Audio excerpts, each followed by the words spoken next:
Ready na ba kayo sa isang engranding biyahe? Ready na ba kayo sa makapanindig balahibong mga hamon? Ready na ba kayong tuklasin ang iba't ibang kultura? Iandahan niyo mga sarili sa pinakamalaking adventure dahil ngayong gabi, Pinoy Meets World! Tara na, naghihintay ng mundo. Tara Pinoy, kung saan makakarating kong makibahagit, sabay natin tuklasin. Iba't ibang ganda, iba't ibang talino, napakaganda ng mundo. Kilalanin natin Pilipino.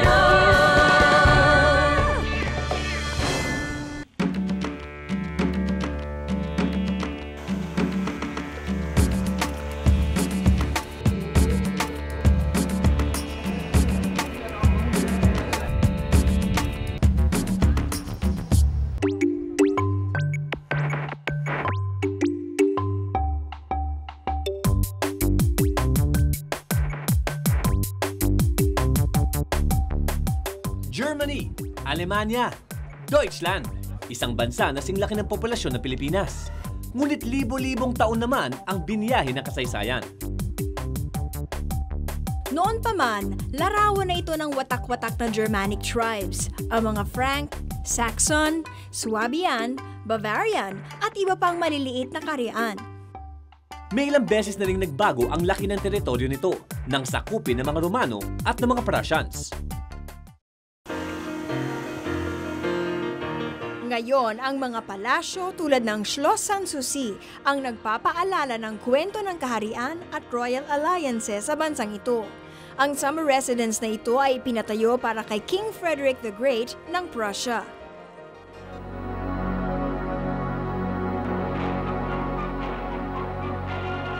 Pero higit na naging kilala at watak na watak ang bansang ito nang maging makapangyarihan ang mga Nazi sa pamumuno ni Adolf Hitler.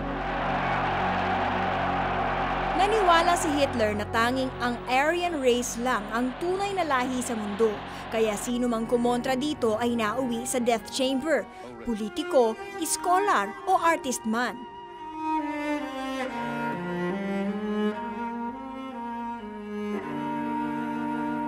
Di rin nakaligtas ang mga Hudyo noong 1930s hanggang 1940s.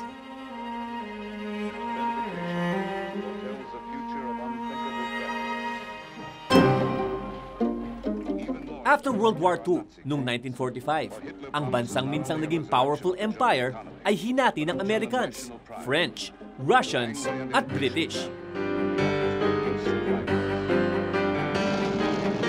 Ngunit lalong nahati ang Germany nang uminit ang labanan sa pagitan ng Amerika at mga komunista sa Russia. Ang eastern side ay hinawakan ng Russia at ang western side naman ay napunta sa koalisyon ng mga Kano. Nasaksihan pa ng nooy Pinoy scholar na si Lulu Mueller ang pagkakahati ng Germany.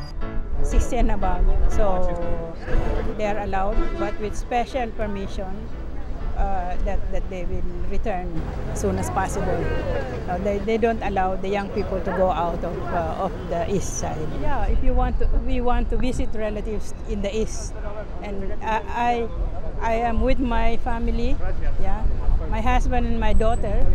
They can go through another entrance, but I go this way, and I wait for them in the east side. 1961, nang itayo ang Berlin Wall upang pigilin ang pagkawala ng skilled workers ng Eastern Communist side ng Germany. Ang pagkakatayo ng pader na ito ay naging sanhi ng libo-libong kamatayan. Pero pagkatapos ng 2 decades, ang East at West ay naging isang bansa noong 1989. These stones here represented the wall. They put it there. No? This is the wall. And before, this was the checkpoint area. Then there's a lane where the cars go in, and this was barricaded before. This building was barricaded because nobody can go near it. It's no man's land, so they have the danger that people from the east will go to the west, will jump. Ngayon, ilang depa na lang ng pader ang naiiwan sa bahaging ito ng Berlin. Simbolo na naging madilim ng kasaysayan ng Germany.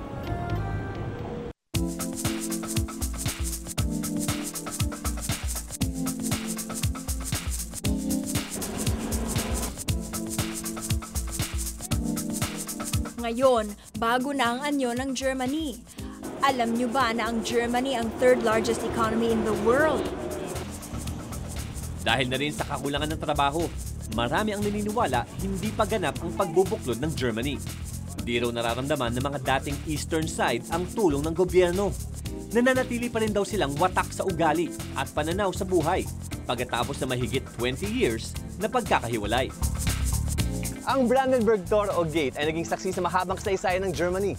Dito una pumasok si Hitler noong naging makapangyarihan siya bilang leader ng mga Nazi. Malapit rin dito itinayo ang Berlin Wall na siyang nahiwalay sa West at East Berlin. At ngayong 2006, saksi siya sa masayang World Cup!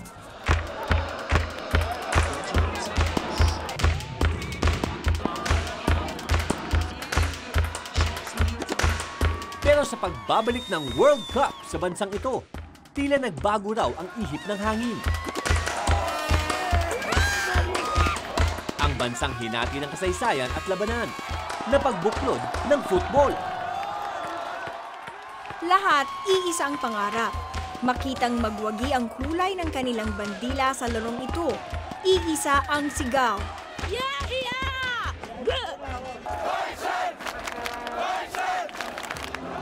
Iisa ang musikang sinasayaw. At sa unang beses naming pagbisita sa bansang ito, makikisali kami sa kanilang muling pagbubuklod. Matalo man o manalo.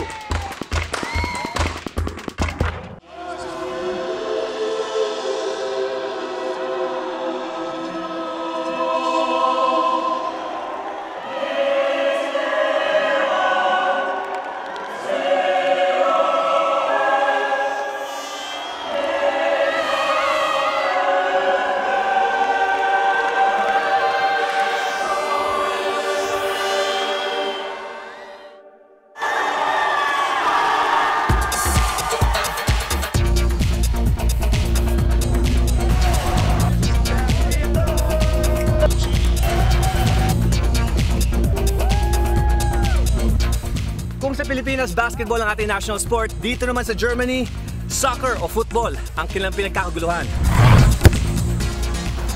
So, you eat, drink, and breathe soccer. Yes, This is your favorite that's right. sport. Yes, that's right. How about basketball, no? No, I don't play basketball because I'm too small.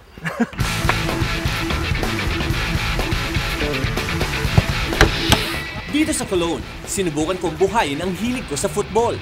Kasama ang ilang kabataang Pinoy na may German blood. Aalamin ko kung bakit ang football ay naging buhay ng mga German. Ang tanong, kakayanin ko kaya? Let's see! Why are Germans so crazy about soccer? All the sport here since ever in Germany. Everybody plays. The children, the women, everybody plays soccer. You know, everywhere in Germany.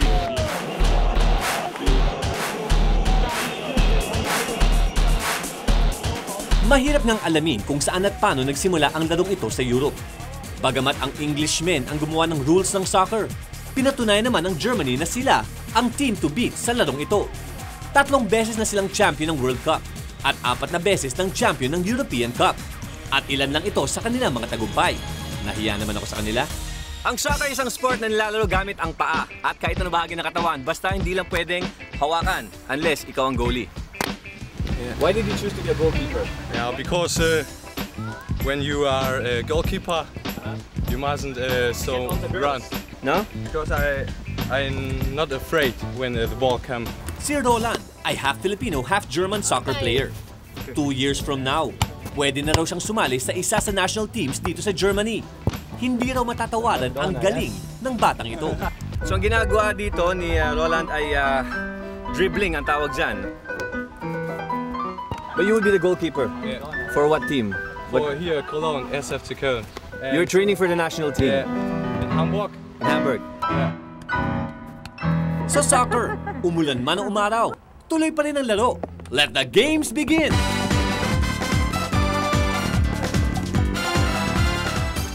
Ang tawag dyan ay ang corner kick. Sisipa mula doon sa kanto. Tapos bahala na kung sino makakasalo dito.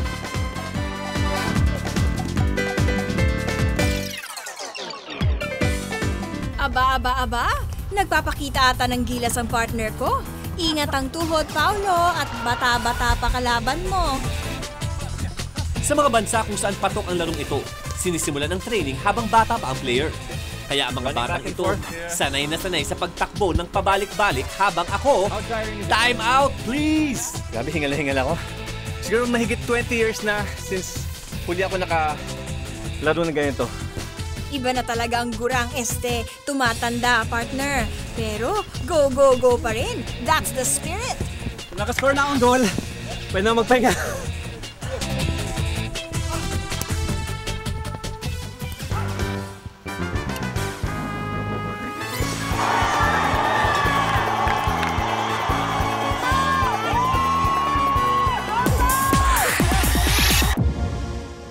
O, tama na yan. At attend na tayo ng malaking gathering ng Brazil at Ghana. Mga tao dito ay papunta na doon sa stadium kung saan magaganap ang game between Brazil and Ghana. Sa istasyon pa lang ng train, parang dagat na ng mga kulay ng flags ng Brazil at Ghana. Lahat excited pumunta sa stadium at sa fans hall kung saan libreng makikita ang laro sa malaking TV screen. Siyempre para sulit ang stay namin dito sa Germany, hindi kami kakain sa restaurant. Hindi kami kakain sa isang restaurant. Kakain tayo habang bumiyahe.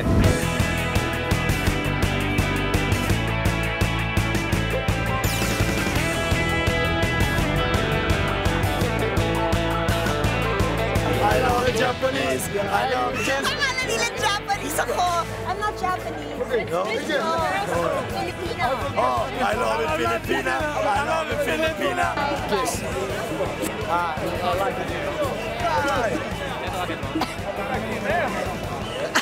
Ganyan ka-festive dito. Mild pa nga daw yan. Lalo na kanina nung nakascore daw yung Brazil laban sa Ghana. Nagwala daw lahat ng mga tao dito. Nagsisigaw, naghihiyaw, nagyayakapan, umiiyak. We like your costume. Oh, thank you very much. Mainit ang laban sa pagitan ng dalawang countries. Ang Brazil ang defending champion at 5-time winner na ng World Cup. Ay, umatake ang Brazil, umatake ang Brazil.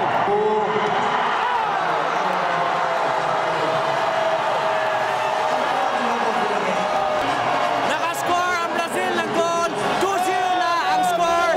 Ay, nagwawala yung mga tao dito. Nag-celebrate.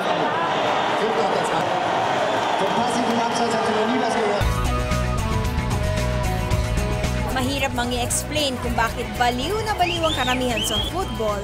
Ang alam ko, sa 90-minute game na napanood ko, grabe ang suspense at pananabik na makita mong makagol ang team na kakampi mo. Sabi nga nila, sa simula, ang bawat tao ay magkalaban sa larong ito. Pero pagkatapos naman, panalo ka man o hindi, iisa lang ang pupuntahan ninyo. Isang malaking selebrasyon na kung saan magkakaiba man ang kulay, iisa pa rin ang diwa. Ang maging bahagi ng isang grupo, ng isang kapatiran, ng isang kasiyahan. Kaya here we go! Ole, ole, ole!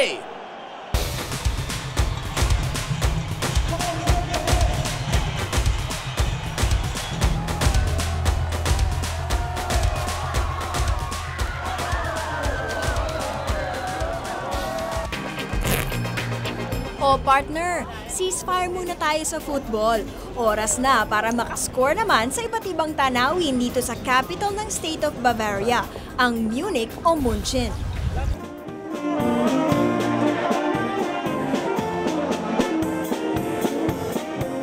Ito rin ang beer capital ng Germany. Ich trinke Bier. Ang dami nito.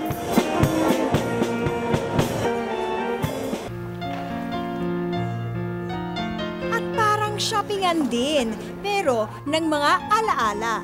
Hindi pwedeng umuwi ng walang bitbit na saangkaterbang memories ng naglalakihang architecture at makasaysayang museums and churches.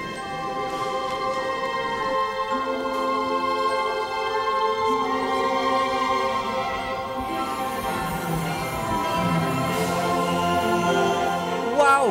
Para akong nasa isang set ng lumang movie. Nako, higit pa dun, Paulo. Dito sa pinakalumang museum o Old Pinacothek, buhay na buhay pa ang mga alaala ng famous painters tulad nila Rubens at Leonardo da Vinci. Si Rubens ay isa sa mga German painters na famous having his own Baroque style. Ito ang painting ni Rubens kasama ang asawa niya. Naks naman partner, wala kang ka-practice-practice ah. parang recitation lang sa school.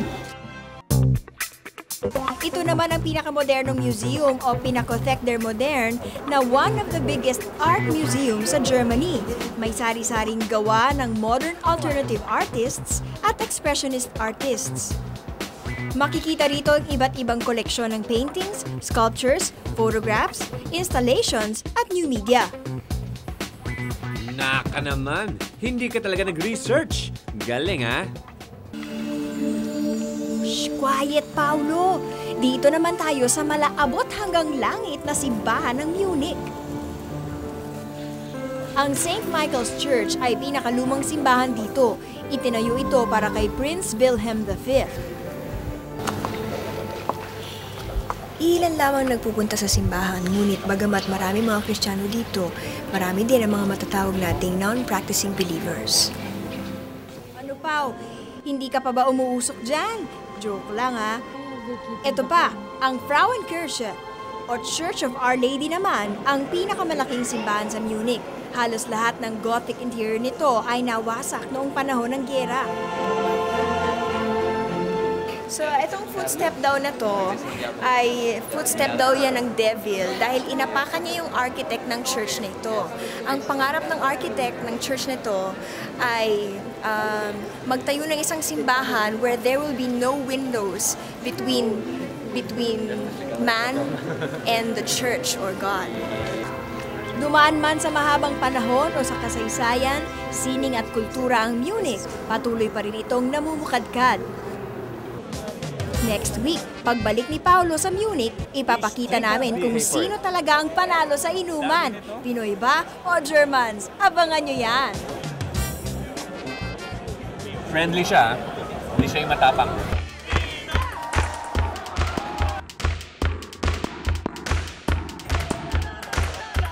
Siyempre, hindi lang kami ni Miriam ang dapat makaranas ng malaking event ng World Cup. Sa libo-libong email na pinadala sa amin ng viewers ng Pinoy Meets World na nagpahayag ng kagusto ang makasama sa biyahe namin.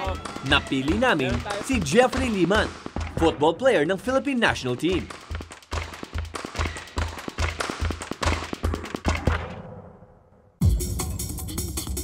Ilang beses na ring dinala ni Jeffrey ang bandila ng Pilipinas sa different parts of Asia at ang dream niya ay makatungtong sa Europe.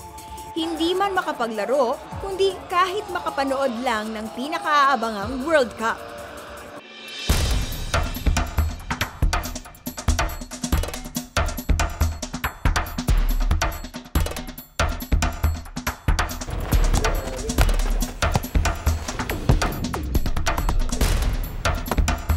Ako po si Jeffrey Liman, taga Pilipinas. Member po ako ng national football team. Position ko po ay midfield. Lumaki ako sa Dumaguete, Negros Oriental at nag-aaral sa San Beda. May kasabihan tayo, libre ang mangarap. Maynila lang noon ang gusto kong marating para makapag-aral at makapagtrabaho. Pero higit pa ang narating ko sa pamamagitan ng Pinoy Meets World.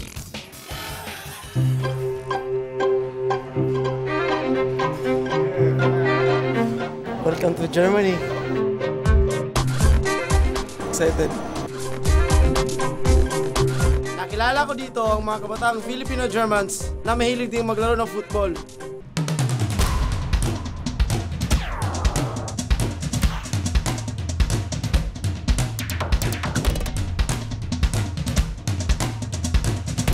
Okay guys, let's play ball, man. Okay, man.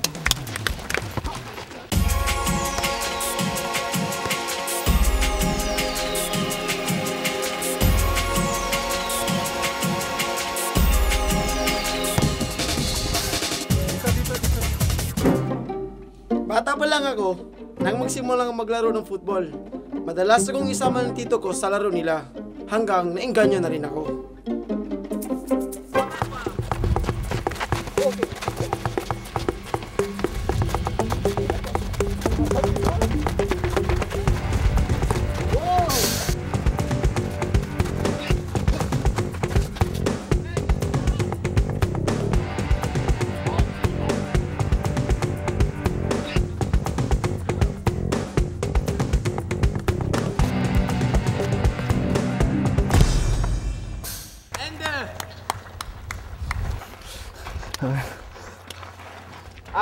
Try. Bow. Okay, shake hands. Let's game. He's a very good player. Has great potential. Maybe he could join the next World Championship here in Europe. He can play with some national players in Germany. He's a very good player, yes. Pagkatapos ng masaya naming laro, pinasyal nila ako.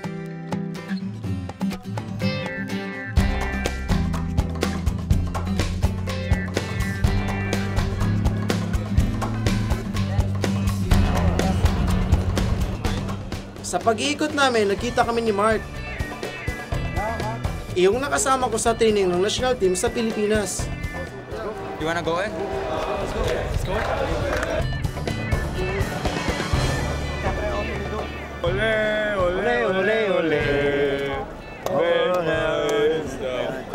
Ole. Sarap ng nararamdaman ko ngayon. Ano nga? Sige. Kasi kakaiba yung nandito ka eh. Kahit wala ka sa loob ng stadium, naramdaman ko parang nandun na rin ako. Di pa to stadium. Hindi pa nga to stadium. Pero sana may maganito sa Pilipinas kahit isang beses lang.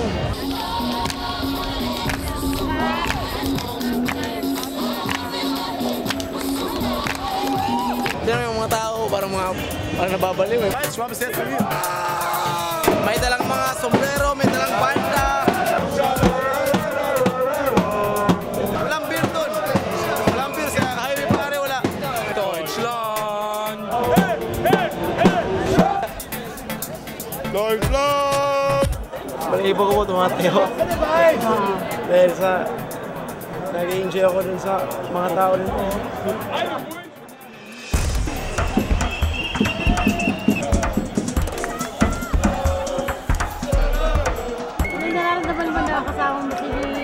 Na nanonood kayo dalawa? Kakaiba rin kasi national player natin siya. So, katabi ko siya, maraming fans siya siguro gusto makatabi siya, manood ng soccer. Sino mananalo ngayon? Germany.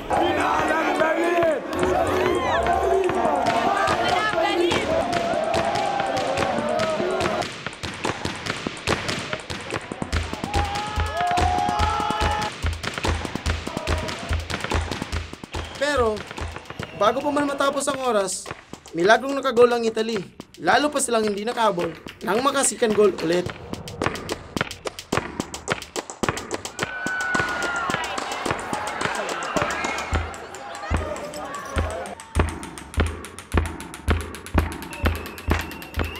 So, paano yan?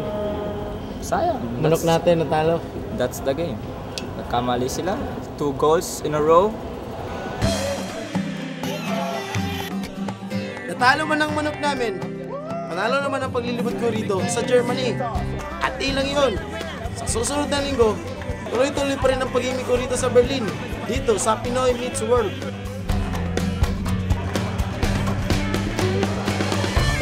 At hindi lang ikaw ang mamamasyal next week. Kami rin ni Miriam. May mga beer pang dapat inumin. At iskinitang pasyalan. Sabi nga nila sa Germany, Auf Wiedersehen!